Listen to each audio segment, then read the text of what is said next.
Hello, everyone. Welcome back to class. Today, we are going to talk about another P that is a very important consideration if you want to go globally. That is called channel. After we get the entry strategy, and we decide we want to go to another country, we move the product over there. We have to emphasize on how we can move the product to customers. And that this is a very, very important process. Even if we have good marketing strategy, we have pricing strategy, we have a good product, if we don't have a channel to have the product flow through and get to the customer at the right time, at the right place, to satisfy customers' needs and to compete with other competitors, we are not going to win. And be careful, you are dealing with local competitors. They are very well informed. They are very much rooted in local markets. Probably they penetrate through all the local channels, distribution channels. They had a better relationship with local distribution channels, retailers, wholesalers, and they get a cost advantage and so on. So we have to understand the distribution channel, supply chain, logistical management, some strategies in deciding how to work with, how to pick, and how to build the relationship with distributors to win the game. So this is all about this chapter.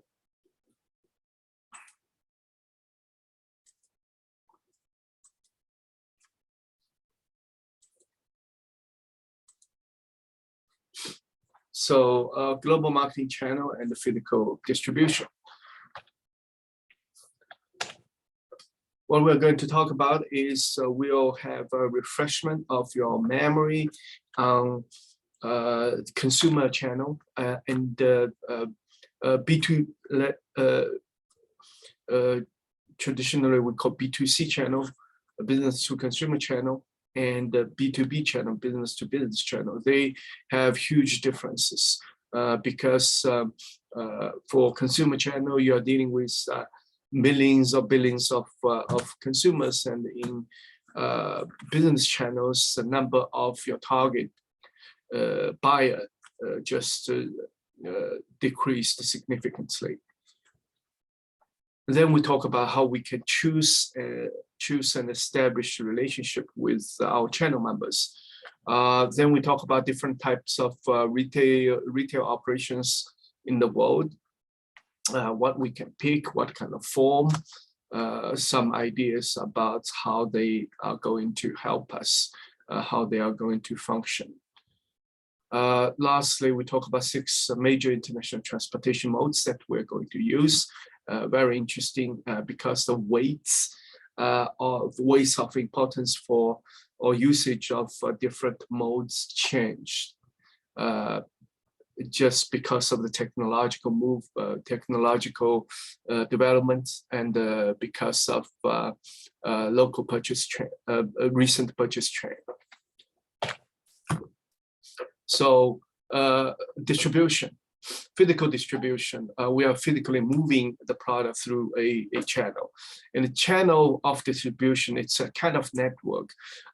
It's actually, later on we'll talk about supply chain. It's a chain, have different members. The product will go through different members from the seller to the buyer. The whole process is based on a chain, and the product basically goes through the chain. It's almost like a channel of the distribution. Some basic ideas on the utility of channel member, or let's take a traditional channel member we can think of. It's a retailer. If it's a retail store, let's say Walmart. We have a very rich purchasing experience with, or Target. They normally perform the following utilities. Place utility. It's a place that you can get the product for sure, right? The the supply meets the demand. Without that place, suppliers say, manufacturers say they should go all over the world all over the country, all over the states to look for individual consumers. But consumers, you should look all over the world, look all over the states for manufacturers for individual product. But if you have a retailer like that, there's a place, you have products over there available for consumers to go and pick. Many products you can pick from, and many consumers will go to the place to meet the product. Time utility. Whenever you need the products, you can go to the store. Normally the store opening hour is long, will fit to our daily purchasing behavior. So you have a regular department store operating hours, grocery store operating hours. You have convenience store open maybe 24 hours all the time to provide you the availability of the product. Form utility. Product will be packed in the right appropriate form for you to choose. So convenience store, because you always want to buy products at your own convenience, especially when you need something immediately for consumption. So convenience store, the packaging is very small, ready for you to consume. If you go to Walmart grocery store, the package is relatively large. You can have family size. You have more of the stockpilable products stored over there. So the form is a little bit big. But if you are looking for even economic way to purchase things, you have a big family, you will go to discount store, like warehouse type of store, Costco, Sam's, or these type of store. You go there, you get big packaged product. And that's for big family consumption. So the different retailers will provide you different forms of product for you to consume depending on your needs. Information utility. Stores will provide you information about the products, about how to consume, about special knowledge. If you go to Sam's or you go to Costco, there will be always demos. If you have any questions, shop assistant will make introduction to you. If it's high-tech products, you go to Best Buy, you go to some specialty store, they'll have specialists telling you what's the advantage for this product with that one, cost benefits, functioning, and how to install, how to operate on different complicated products. So information utility is provided for consumers. In the distribution channel, there are two types of members we haven't touched before. We know there will be manufacturers, there will be consumers.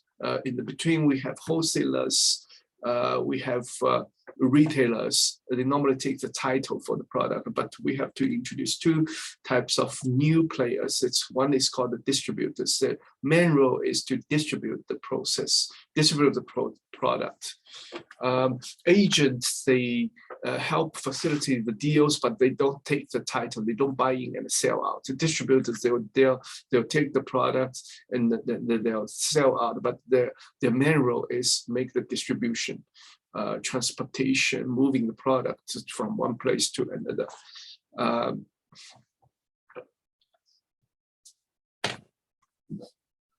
Consumer products, we have the following supply chain setup. There are many ways you can set up your supply chain. This is even for within the consumer channel. You can have a combination of all these players: wholesaler, retailer, agent, brokers, distributors. Distributors in this sense are mainly wholesalers. They play the role as distributors. You can have manufacturer's own sales force. You can go through all of them. These are except for manufacturers' own sales force. The other agents, brokers, wholesaler, retailers are normally third party. Okay, so you can go through them to reach the consumers.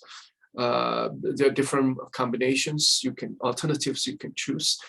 Traditional way is manufacturers to wholesaler to retailer, but you can have your own sales force to control the process, and you can deal with retailers directly, of course. And you can use agencies, agents or brokers. They don't take the title, but they help you to facilitate the deal, move the product to the right retailer or to the right retailer. Next is a direct channel. That means product is moving from manufacturer directly to consumers. You have door-to-door sales, but door-to-door sales can be made by the manufacturer.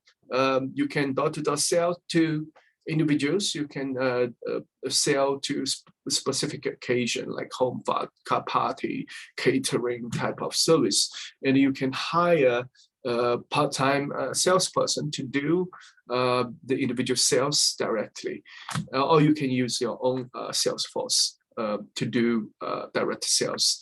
And the current trend is you go through specific platform or channel to do the sales and do promotions over there and get deals, get contracts over there, purchases orders over there, and sell the product directly to consumers. Internet definitely is one way to do, and you can do mail order. You can do interactive TV. Okay, but internet is the trend, is the biggest trend, and sometimes we also use mobile, but mobile is very much related to internet. So this is for consumer product, consumer supply channel for consumer product. In the B2C, there are some other considerations we should highlight. Interactive TV, we know, and another way that how consumers get the product can be from a website like eBay. It's called a P2P. At the original form, eBay is a platform to facilitate the transaction exchange between consumers and consumer. Later on, business people, companies, they find that there might be an opportunity to bring the product onto the platform. So companies, they set up accounts on eBay and sell to consumers. So it becomes a platform for distribution as well, but it's a P2P type of peer-to-peer type of platform. Buyer and seller meet on the platform, and following the platform rules, they exchange information, they conclude the deal. And the door-to-door selling is a very unique way to do sales. It's still valid. We see a lot of products sold door-to-door. It used to be insurance, but insurance is the number of transactions is going down, moving a lot to online. Mary Kay, Avon, and the Amway, all these kind of product for household consumption, they use door-to-door. These companies are still over there, but I think I don't see a big growth for these kind of transactions. A lot are moving toward online. But still, there are some services you have door-to-door. For example, I frequently get the knock on my door for decoration, house care, and for gardening, even for solar panel installation. All kinds of sellers, vendors, they come to knock my door, make the door-to-door promotion sales for me. So it's still valid over there, but I see the trend probably is going down, door-to-door sales, because there are many other ways we can exchange information, we can communicate, we can build up the communication between manufacturers or vendors and the individual consumers. Not necessarily you have to physically show up in the front door of a person, knock the door, pay individual visit to people. So this is the trend.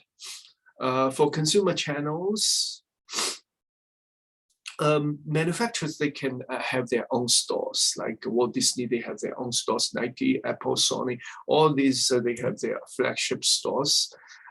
You can also have in independent franchisee to help you to distribute the product, distribute your service. A lot of companies are doing this, and don't simply take franchising as just one way of entering into another market. It can be also a way, a kind of channel. You can bring your product, bring your service to another country. If you do a franchise, you have a franchise the stores in another country. You don't have to do anything else. Your product is over there. You have a physical existing in the market, a window for customers. You can sell product, do service to customers. Think about McDonald's. Think about Starbucks. Think about all kinds of fast food chains. They open franchise stores in another country. Definitely independent retailers will be a consideration. In retailing, there's another way that we can take advantage of existing channels. That's called the piggyback marketing. Think about how in fast food shop, we always have a vending machine, or we have the availability for soft drinks. Actually, all those fast food chains, their main business is not or on these soft drinks. They either sign up with Coca-Cola or Pepsi, right? But they don't own this business, and they are not like retailers for these soft drinks. They are not like Costco, Walmart, all these stores that carry their products. It's just a place that all these soft drink companies are doing piggyback marketing, piggyback channel.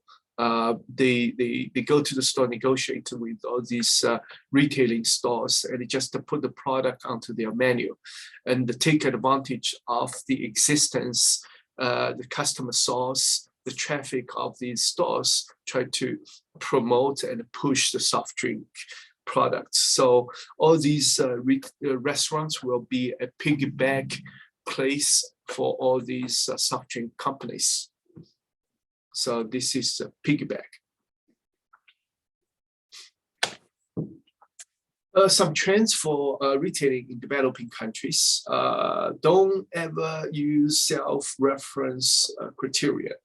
Okay, don't make this mistake. Think about, well, if I have a product put into a Walmart or a local big whatever mart store, then people will buy it by large quantity. They come every week, make the shop, and put it, go home. That's not the way a lot of people in a lot of countries are doing. This is the American way to do the purchase. You do grocery shopping once a week or twice a week, and buy a full carload of products, put in your big refrigerator in your living room. But if you have been to other countries, other regions, then you will realize that this is not always the way people do shopping, especially for grocery. I lived in Hong Kong. Hong Kong is a city. You don't have big space of home. Your refrigerator is very small. For normal household, they buy the groceries almost like every day. Okay, but that's ridiculous. But this is true. And they don't have a car, they only use public transportation. So when you put your retail channel into consideration, packaging decision, you have to put all these into consideration. Then another thing is habits. For example, in my home country, not so many people accept the idea that we will buy grocery once a week. That's not the traditional way people do. Okay, so come back to points on the palm points. People still use mom and pop stores, mortar brick stores, kiosks, and local market, whatever, or even go to the farmer's market to buy product, right? Like in Mexico, 70% of people shop at these stores instead of what normally we see, warehouse type of stores, Walmarts, super Walmarts, and so on. P&G, they go to developing countries. They should spend a lot of time helping local retailers to do the promotion because they don't have any knowledge, they don't have experience.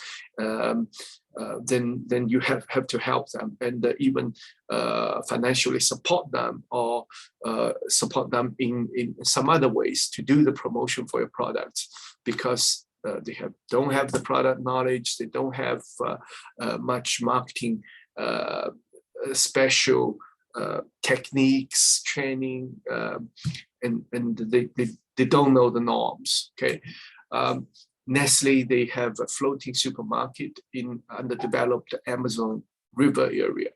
Okay, because that's the way people move the products. People living along the river and in a little bit primitive kind of environment, business environment. Okay, move to industrial products. Industrial products, there's huge differences. You will see it's way more simplified because you are dealing with only a handful number of customers, and that just largely simplify the supply chain.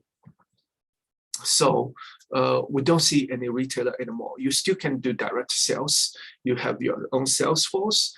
You have dealers, you distributors and agents. You have sometimes have dealers as well, and you can have wholesalers in between. And you have different combinations. You can choose direct sales, indirect, through different parties. Those parties can take the title, or they can just be an agent taking the commissions. And to establish a channel, you have two choices. You can have direct involvement. That means you have your own channel, you have your own sales force to sell to consumers. Indirect channel is a commonplace because you don't always rely on your own sales force, rely on your own sales department to do the sales, because that's probably not your strength. There are people, third-party people, specialize in getting the coverage of the market, getting knowledge about local people, and have local presence, can help you to distribute the product, but they will take part of the share of the pie. And how you can choose it depends on your resource, depends on your strategic plan, depending on your objective, and it's a very complicated decision. But when we choose channel members, here are the considerations that we should have. First of all, channel members is very important. Normally, you want to pick a channel member and build up a long-term relationship. So it's a long-term, mid-term consideration. You don't want to have one channel member and try for a period of time. When you smooth the relationship operations with that channel member, probably we can find even a better one that you switch. Channel member is not like that. To set up, to streamline the process, to have mutual trust, can work together, it takes a long time. And the cooperation should be for long term. When you choose the one, have a comprehensive evaluation for the channel member. Make sure they have the capability to develop the market. They have the local knowledge. They are reliable. They are resourceful, and so on.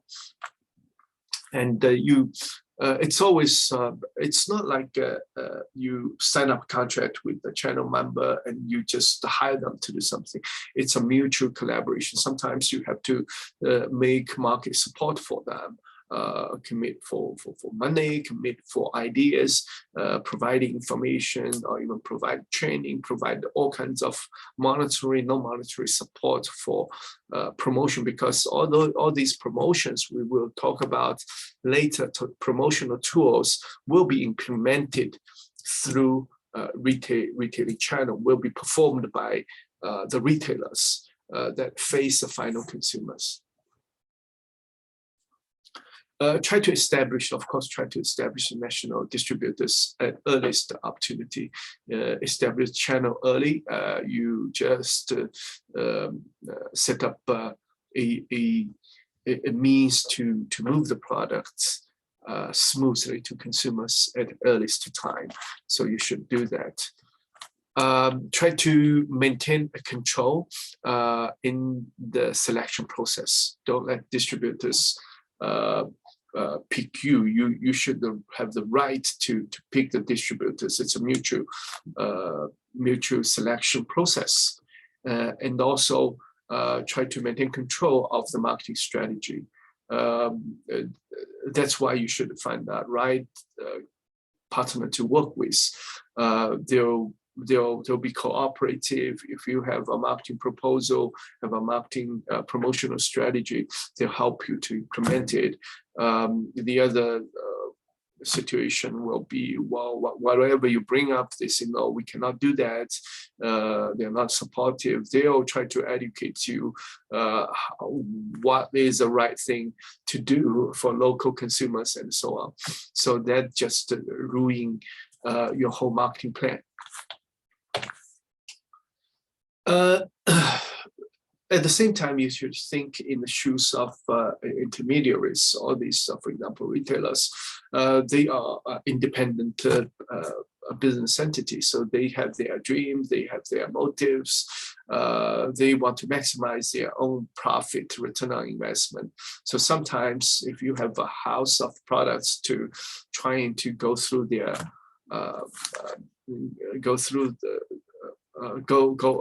put into their shelves, they will try to do cherry picking, only pick those ones that will do the best, will bring the best benefit to them. So try to be understanding and try to really compromise or reach kind of agreements between you and the intermediaries when you put that into consideration. But sometimes, eventually you find you have to set up your own distribution channel, get the direct involvement. That can be another option. It is not always that you can find the right partner to work with in the market for this and that reason. The other way is the other thing is sometimes manufacturers can help to train and or even provide other support, financial support for the retailers, for the distributors that I have mentioned, because it's a kind of partnership. So when they have trouble, when you see they show the weakness, you try to step in and try to help.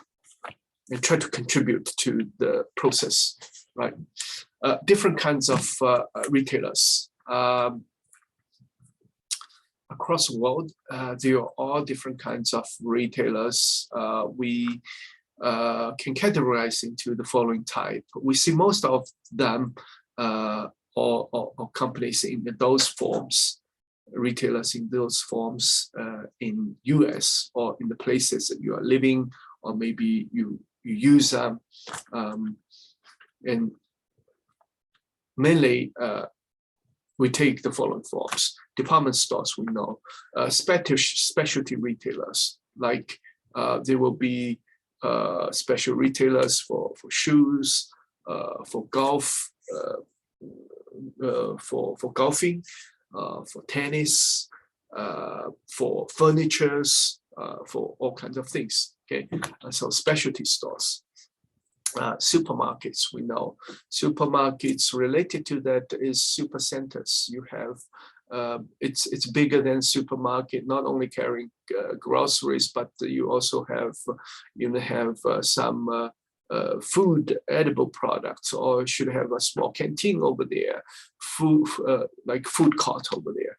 Okay, convenience stores, we know, 7-Eleven type of thing everywhere on street corner, on gas station.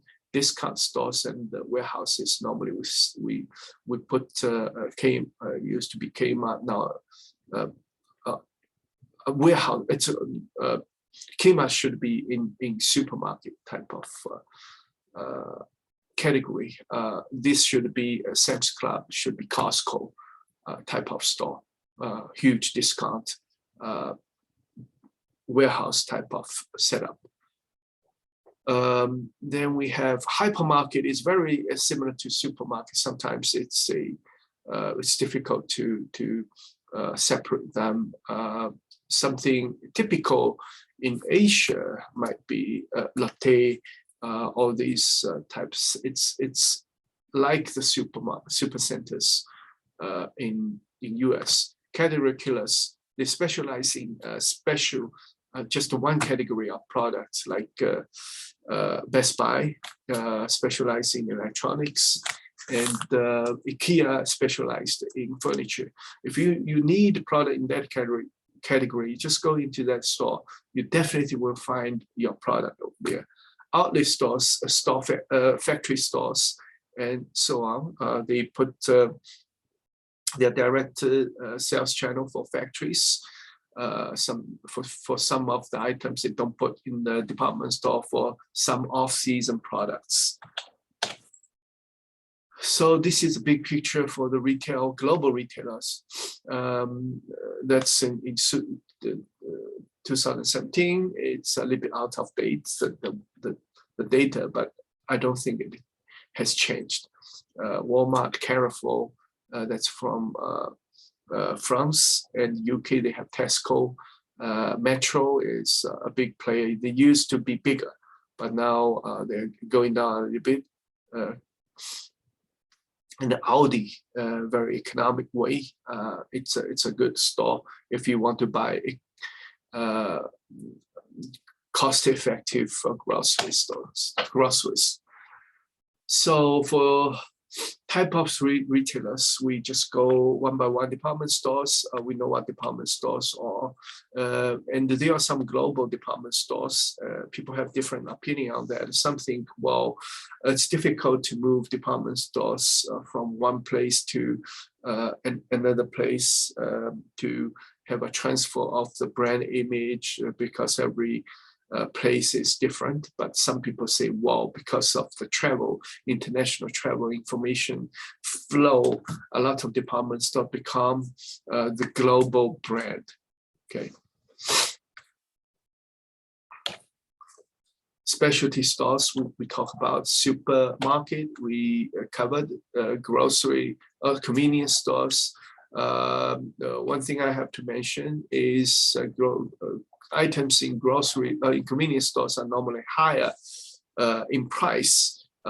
This makes sense because they open 24 hours normally, and they put in the very convenient location. So the cost is high. They provide you extra time and the place, utility, and the package utility. Then you have to pay for that, right?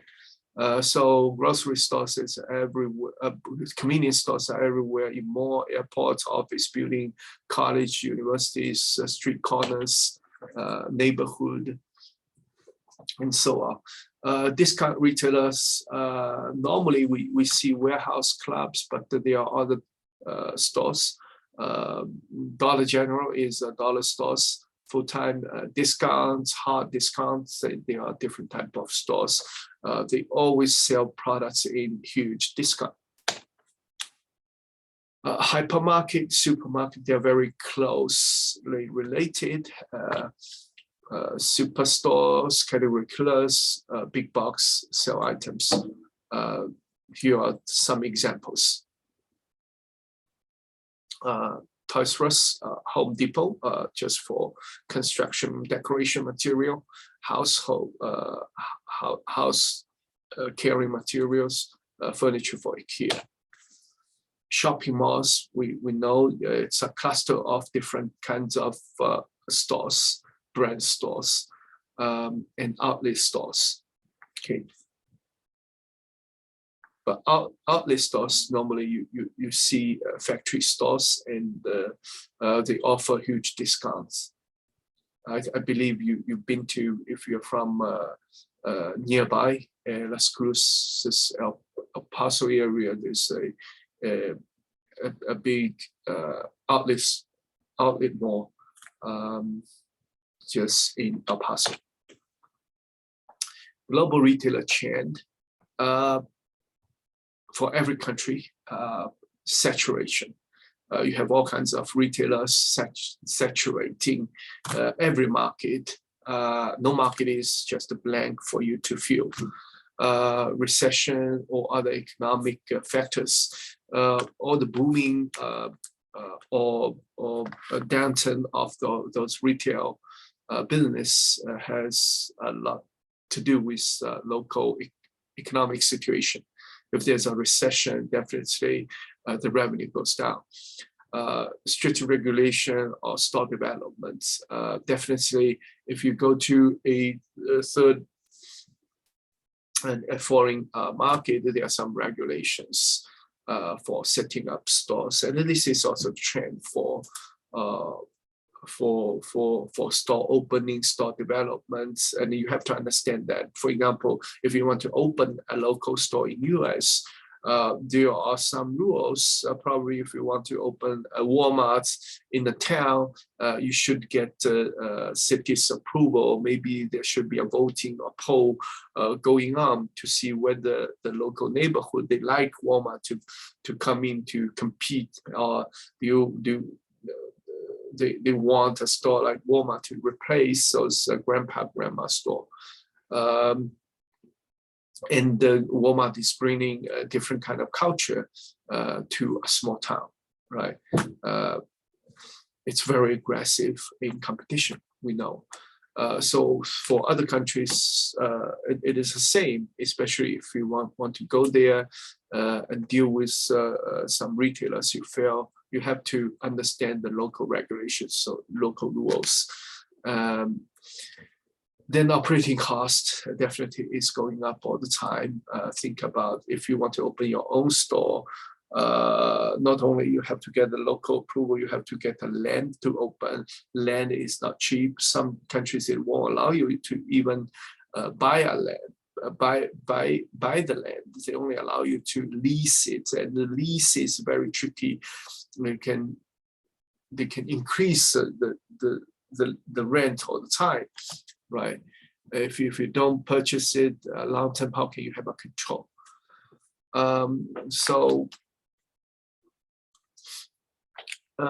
Go for a local market. You try to set up your competitive advantage over there. So the first question you have to ask is whether I have the advantage in local market in competing with other competitors. Okay, classify global retailers. We talk about different types of global retailers and how we can classify them. Is this the only way we can classify them? No, not necessarily. One way we can do is to look at whether those retailers, they carry their own brand and how many categories they are carrying. Okay, so then we have a 2x2 situation. You carry your own label product, store brand, or not. The other one is you have more products, more categories, full product lines, full set of product lines, or you have just a limited number of product lines. So you carry your own products and you have only one category or just a limited number of categories. You will see IKEA, Gap, Benetton, all these, they only work on one category of products. They carry their own brands. But you can have your own label, but you carry more categories of products like Marks and Spencer's. You have Aldi or these type of stores.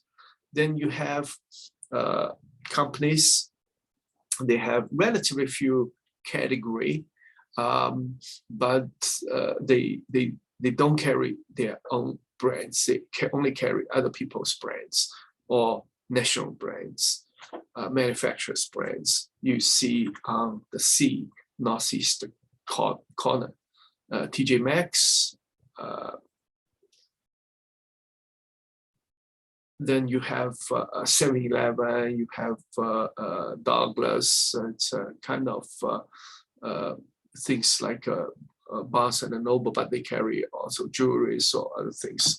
And the Spar, that's a Netherlands grocery store. Then you have some big retailers. They carry a lot of things, so many items.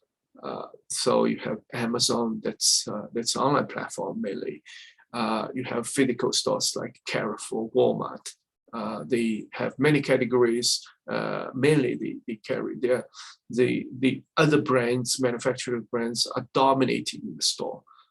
Way more than, even if they carry their own brands, a private label, the manufacturers of national brands are dominating. So based on these two dimensions, we can also classify global retailers. Global retailing strategy, okay. You can, if you want to have some control for them, if you don't want to have some control, just to have a contract with them, then we have the partnership, right? You sign a contract with a wholesaler or retailer, but you want to have more or less control. Then we know if you want to have any control, then you either do franchise, do licensing, you do joint. Then you want to put serious money to it. Then you have joint venture, partly own the channel member, or you can fully acquire or set up your own channel. But which one would you choose? We have two considerations. One is both of them are very much related to the market situation. One is whether the market is easy to enter. If it's easy to enter, you just go there. You can do a lot of things. Otherwise, you should rely or work with somebody else to do. If it's culturally very close, then you can very much rely on your own operation. Okay, so considering the market entry, whether you can physically present yourself in the market, and the other one is you can the market is close to you. You are familiar with that market, easy to make adaptation to the market. We have four situations. If the market is easy to enter and culturally very close, then you can do organic. You can go there and set up the company, right? Because it's easy to go there and the market, it's very friendly, culturally very close. But if it's easy to enter, culturally is a little bit distant, then you probably just move the operations over there, franchise with somebody else, let other people to work to manage the stores over there, because culturally you don't know how to handle the local situation. But the market is easy to enter, so you can present yourself over there, present your business models over there. If market is difficult to enter, you will be blocked away. But culturally are very close. So you can bring kind of management styles over there, but it's very difficult for you to step in and do things from scratch. Then you can do chain acquisition. You just buy some business over there and work for your product. If difficult to enter, the market is difficult to enter, and culturally it's quite distant to you. You don't understand the market very well. Probably should rely on someone to do the business. So you set up a joint venture if you want to own part of the business, or you want to do licensing. Just let somebody else to handle your product. Let somebody else to handle your technology. You give them the freedom, more freedom, instead of franchising. You have a little bit more control. So that's the choice among these entry strategy. But those entry strategy means you have a little bit more involvement in the retailing process. So we covered these four. Now we come back to two very theoretical terms, but those terms are always shown in the media. You always hear about that. Supply chain. Supply chain is a chain. Logistics is a process. It's a management process to move products, to do warehousing, to do transportation. Those activities are parts of logistics. And the supply chain is the chain with all these activities happening and taken by chain members. So logistic process, normally we have ordering process, order enter, order handling, confirmation, and order delivery. And warehousing is part of logistic management as well. Then inventory management, that's an important part. If you want to do order processing, if you want to do warehousing, you have to know exactly how much or how many items are in your warehouse. Do you have to replenish them? If you have to replenish them, you should tell your factory. So inventory management is a very special area that will facilitate your manufacturing, supply chain management. Transportation, of course, is another function. People moving product from one place to another, move the factory to the warehouse, from the warehouse to different wholesaler retailers. Okay, and the whole process is logistic management, and the whole chain is called supply chain. So this is a whole supply chain for IKEA. You have wood, forest product, that's raw material, moved to the factory. During the factory, they work on it. They move the product to stores. After the product is made, they move to the stores. Stores sell to consumer. So all the members play, all the entities get involved in the process, construct a supply chain. Material go through the chain, become the final product, and to the end user. And there are some activities It's called logistical activities.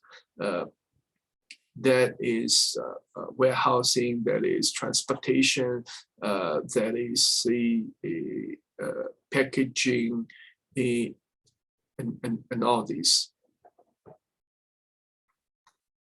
Internationally, there are all 6 main modes you can move products all over the world. Railway, right? Water, sea freight, truck on the road, air freight, pipeline. Very interesting. What can be carried by pipeline? Crude oil, natural gas, they are transported through pipeline. And internet. This is a emerging way to do, but actually it has been for many years, for at least decades. A music product can be sent through internet. That's why we have iTunes, right? We have websites, different websites. You can buy songs. You can have the ownership of the songs. Later on, softwares, right? Now a lot of services you can buy online, and you set up online accounts and make the payments, and the product or service things are all going through online.